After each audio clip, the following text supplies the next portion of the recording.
Our next speaker is Lovell Hodge of Munich RE. Dr. Lovell Hodge is currently the Vice President of Data and Adaptive Intelligence at Munich RE. As part of the business transformation team, Lovell's mandate includes data management and the implementation of AI capabilities to support the digital transformation strategy of the North American Life and Health Group. Lovell holds bachelor and master's degrees in computer science and a PhD in systems design engineering, majoring in artificial intelligence from the University of Waterloo. A former researcher and lecturer at the University of Waterloo, his areas of focus included data and knowledge-based systems, artificial neural networks, intelligent multi-agent systems, fuzzy logic, and genetic algorithms. Lovell has authored several papers in journals such as IEEE Transactions on Systems, Man and Cybernetics, and the International Joint Conference on Neural Networking. He has over 25 years experience in information technology and AI, spanning academia as well as the banking and insurance industries, and is an experienced executive. He has developed several advanced AI solutions for fraud detection, pattern recognition, cancer recognition, customer profiling, multi-agent coordination, and medical rule-based decision support systems. Lovell has also implemented large-scale data warehouses, both on-premises and cloud-based, for the financial and insurance industries, and co-authored a patent on a new method for processing encrypted data with encrypted models. Please join me in welcoming Lovell to our stage.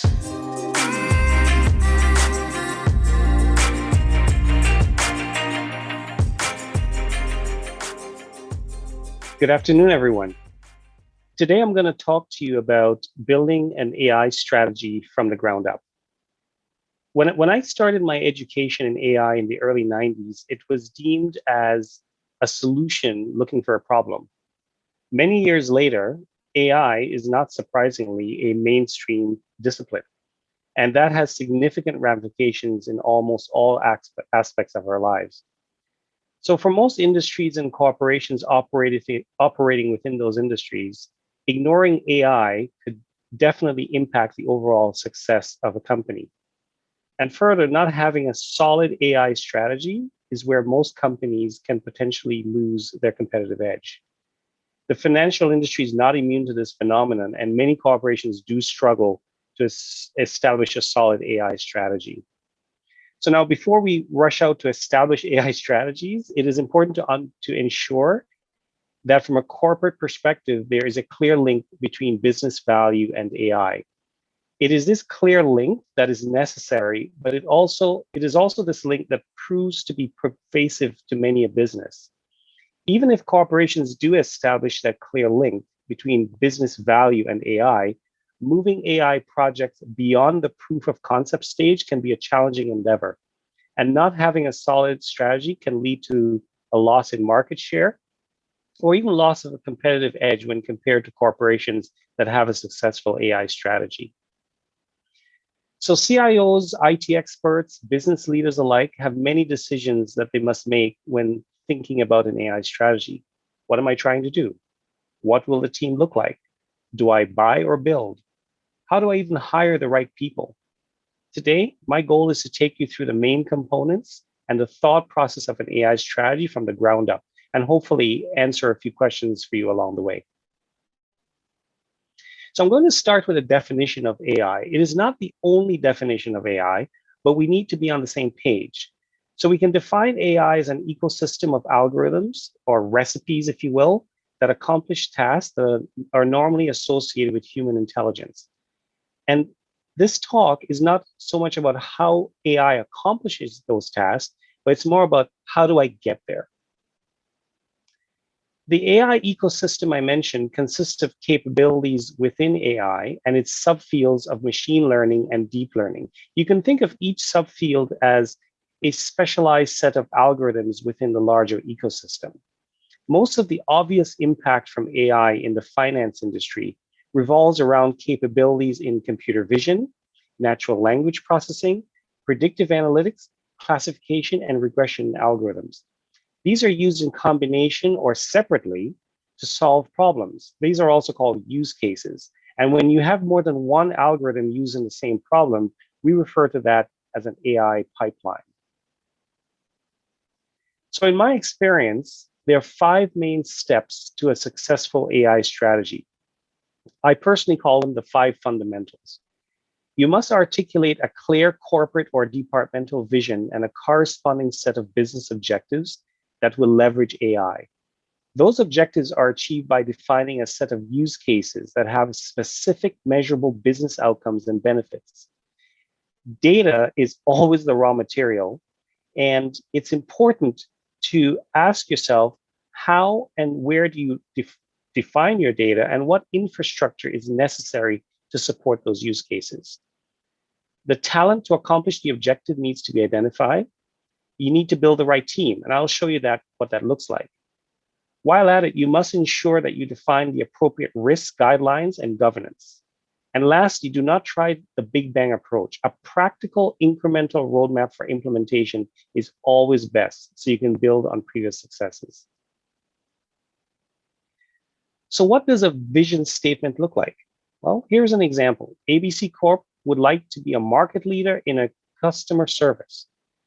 To do that, they must individualize the offerings by understanding the needs of their customers. And for this, they plan to use AI. So the specific objectives must support ABC Corp's vision and be granular enough that they can be empirically and objectively measured.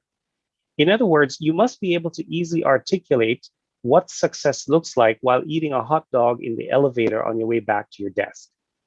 In this example for ABC Corp, there are 3 objectives with a defined measure of success for each one.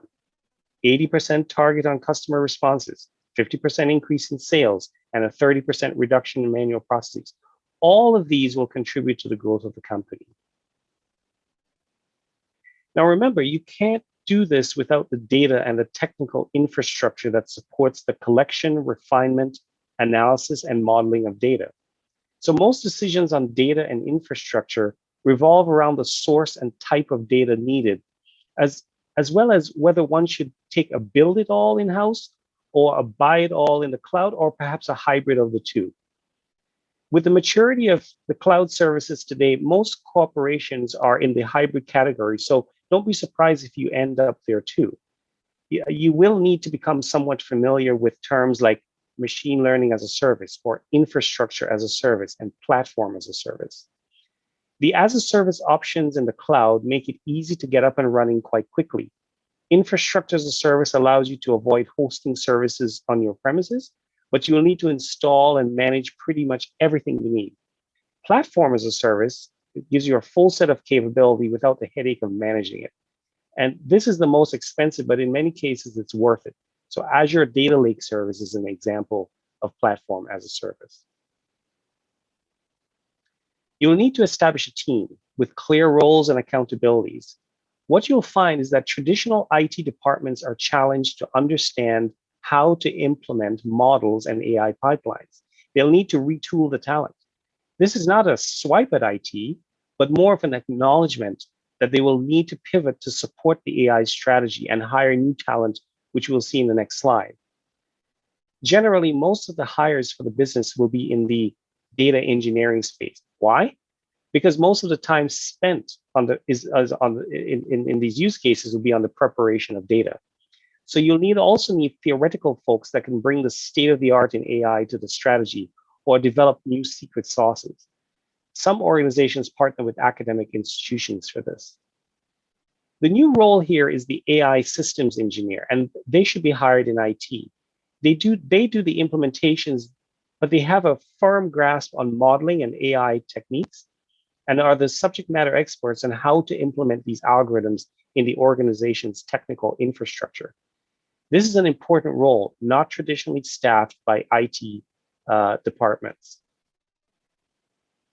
So how do these roles work together? It is a combination of business experts, practitioners, theorists, and technology experts, with the AI systems engineer bridging the gap between the POCs, the proof of concepts, and production.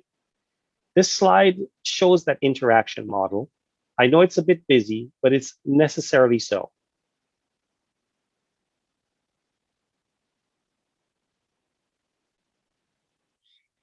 It should be no surprise that with any strategy, one must account for governance, risk, and controls. These are achieved through a simple hierarchy consisting of the executive steering committee, a design authority, and various working committees. The design authority assesses and approves the introduction of new tools, algorithms, and services to the ecosystem. In other words, if you're bringing something new into your ecosystem, the design authority would assess that capability. The vision, principles, risk guidelines, and strategic roadmap are usually the responsibility of the executive steering committee.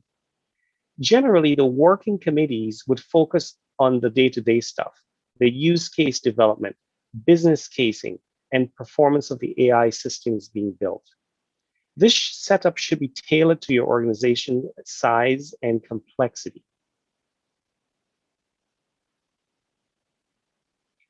I also have to mention risk considerations. No AI strategy is complete without this. There are 4 types of risks that should be considered in an AI strategy. They are the legal risks, failure to adapt or to comply with changing regulations concerning the use of AI. Model risk, adverse consequences might arise from incorrect or misused models. Reputational risk, where you may have an AI-related activity that negatively impacts your customers or stakeholders. And finally, operational risks, where you may have a negative impact to your operations. These risk types are essential for consideration in any AI strategy and forms the basis of your risk appetite. Now, what brings the AI strategy to life is the use cases. And this is where most leaders will identify with the expected benefits of the AI strategy. So recall earlier in the presentation, I said, you must identify use cases that benefit from AI, but also have a clear business outcome. And this is where that link happens between the business value and the AI strategy. Now, the process to produce the use cases has a minimum of 4 steps. We start with ideation, which this can involve workshops with users to understand the business opportunity that we're trying to solve. And it also provides an opportunity to define the benefits that you may wish to prototype the solution to prove those benefits and then articulate the immediate, short, and long-term outcomes being sought in the simple roadmap. Again, avoid the big bang approach and focus on incremental capability. Roadmaps are usually created in the 3 to 5 year horizon with priorities very clearly articulated.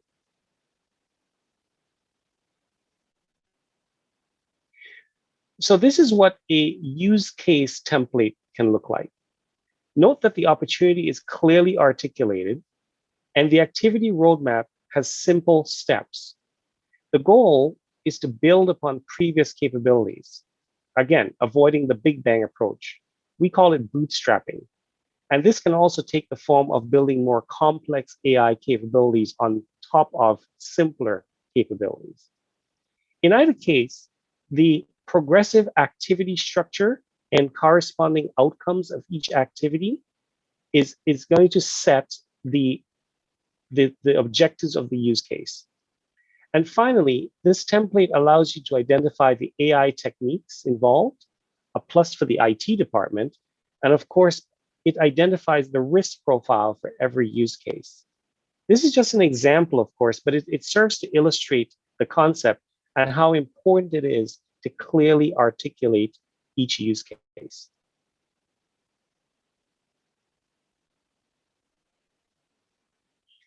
So in ending, I wanted to leave you with 3 key takeaways. We now know where to start the AI strategy. It is with a clear vision and a set of objectives. We have described the main components of an AI strategy. They are data and infrastructure, talent and team structure, governance, and risk considerations.